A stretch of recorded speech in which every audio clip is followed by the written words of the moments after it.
Hey guys, and welcome to another episode of Weddings by Rue. My name is Rue. I'm an event specialist and a wedding planner. Please, if you haven't already done so, subscribe to my channel and hit the notification bell so you can follow the different topics that we're going to be talking about as we go on our wedding planning journey together. So today we're talking about the wedding vision. So guys, this is where you start to dream, and you start by dreaming big, guys, not small, big. So a lot of you are going to say to me, oh, you know what, but Rue, we don't really have the money and I don't want to start having these big dreams and big ideas only to discover that I can't afford them. But you don't know that yet. And the idea is, let's get the big, fuller picture of what you envision for your special day. And then after that, when we've put all the ideas together, that's when you start to get practical. That's when you start saying, right, do I have enough money to do this, or do I need to dial this back? At least you'll be dialing it back within a vision that you've already created for your special day. So this is also a really great time for you to engage a wedding planner, because they're going to help you to actually bring out the vision that you have for your special day. Where do we start? First thing we need to do is create that vision folder. Whether it's on your laptop, on your phone, your iPad, wherever it is, you just need a folder where you're just going to be chucking different pictures and ideas in there, and you need to be sharing this stuff with your fiancé. So we know social media. Get into it and make social media your best friend right now, because we're dreaming, right? So you're on Instagram, you're on Facebook, you're on Google, wherever you can possibly be, Pinterest, of course, how can I forget that one?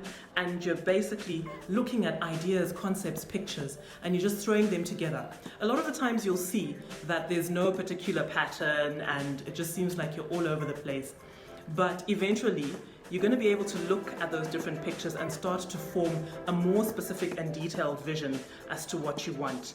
You also, on your social media, need to start following different wedding experts, be it wedding designers, decorators, florists, photographers, videographers, cake people, as many as possible. The socialites even that have had weddings, yeah, they may have had a lot of money, but you never know, there might be something within whatever it is that they did that you really like, and you'll discover you can actually afford that. So make sure you give yourselves time to dream, and then when you think you're just about done with that dreaming process, as I say, this is a good time to bring in a wedding planner, because now we're saying we've got all our ideas and dreams together, and now we want to get practical.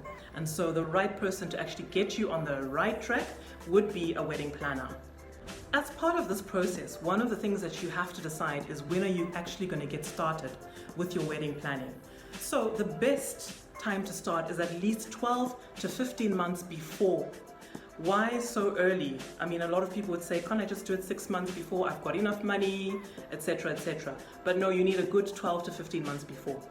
Why? Because you need to be able to budget well, yes, and to plan well. Pace yourself when it comes to your finances. But it's not just about the budget. A lot of professional and very popular wedding vendors get booked up really, really quickly. So if you've got a preference and you've said, look, I've always wanted this particular photographer for my wedding.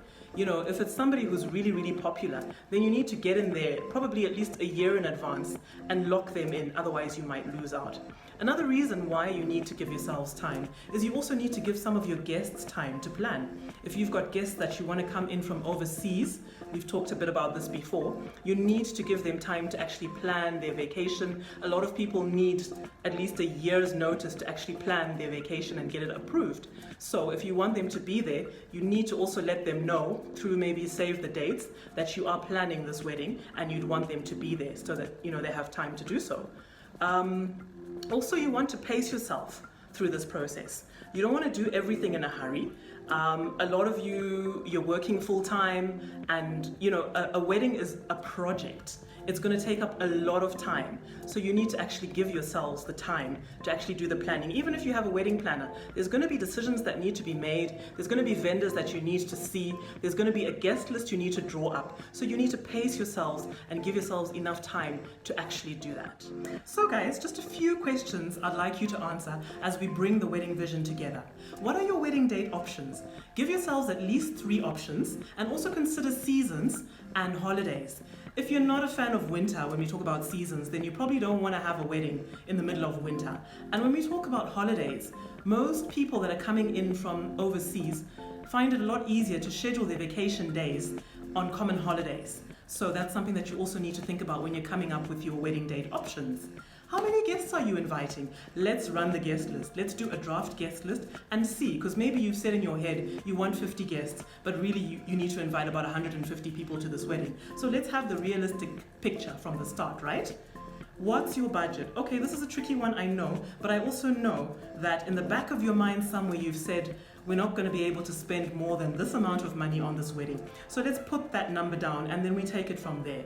Who's going to be on your bridal team? How many people do you want on your bridal team? It's going to be all your siblings, brothers and sisters and cousins. Who are you going to choose for that? And are you going to have page boys? Are you going to have a ring bearer? Are you going to have flower girls?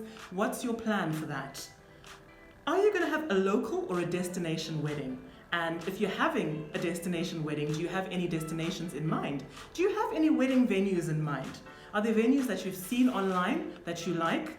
Are there venues where you've attended other weddings and you're thinking, oh, that would be a beautiful place for me? Let's put those options down as well.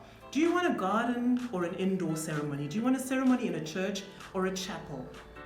Do you want a reception in a garden, or would you want it in a barn, with a tent, in a banqueting hall? What do you have? What ideas do you have for that actual wedding venue and the look and feel that you'd want? What theme do you want for your wedding day? You may not have a theme yet, but if you do have a few ideas, throw them in there. Is it going to be rustic? Is it going to be Victorian? If you've got nothing yet, it's still fine. What colors would you like on your wedding day?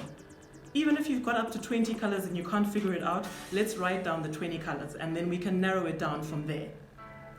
Are you going to have an afternoon or an evening reception? Do you want that reception where you've got all the lights going on and there's stars in the sky and you've got fairy lights going on, mood lights, and it's just that romantic candlelit ambiance? Or would you want a wedding that happens during the day in the sunlight? What type of drinks are you going to serve at this wedding? Is this going to be a super hectic alcohol wedding where everybody is going to get crazy drunk? Or are you just going to stick to the lighter drinks and the simpler drinks? Have you thought about a menu or the type of food that you'd want to serve, and even the style of service that you'd want to have on your special day? What are your wedding cake preferences? Oh my goodness, I can't even get into the details when it comes to cakes. There's so many flavors, so many designs, so many styles, so many ideas that are out there right now. What do you have in mind?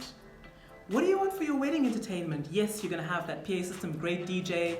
Are you going to have someone on the saxophone? Are you going to have a string quartet?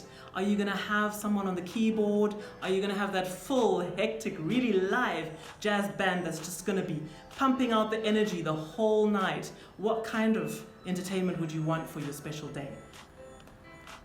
Photographers and videographers. Okay, you've got to do a lot of research when it comes to this. Maybe you already have someone in mind, but if you don't, you need to get online and you need to go through and look for those tried and tested professional photographers and videographers, because they're going to be telling the story of your wedding. And after that brilliant day, those are going to be the memories that you're going to cherish forever. So photography, videography needs to be like absolutely amazing and timeless, right?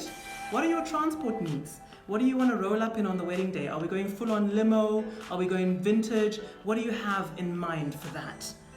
Oh my goodness, what are we going to wear on the wedding day? So many options to choose from when it comes to gowns. And are we having 1 gown, 2 gowns, 3 gowns? What sort of suit is the groom going to be in? Our bridesmaids and our groomsmen, what are they going to be wearing? How many different options are they going to be changing into? What is the mother of the bride going to wear? What is the mother of the groom going to wear? What are the page boys and the flower girls going to wear? What sort of style do you want for your wedding gown? Is it going to be like an A-line? Is it going to be like a mermaid shape? What do you prefer? Let's put that down as well. Then let's talk about the special effects. Oh my goodness, there's so many special effects that are out there. Are we going to have those indoor sparklers going? Are we going to have dry ice, low fog?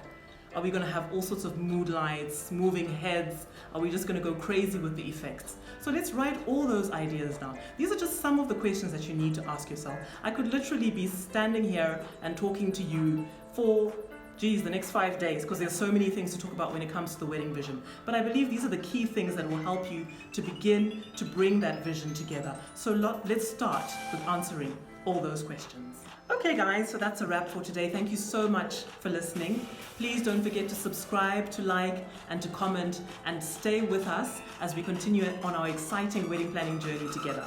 So, on the next episode, we're going to be talking about the wedding planner. That's my favorite topic. So, I hope you're all going to be tuned into that because it's going to be fantastic.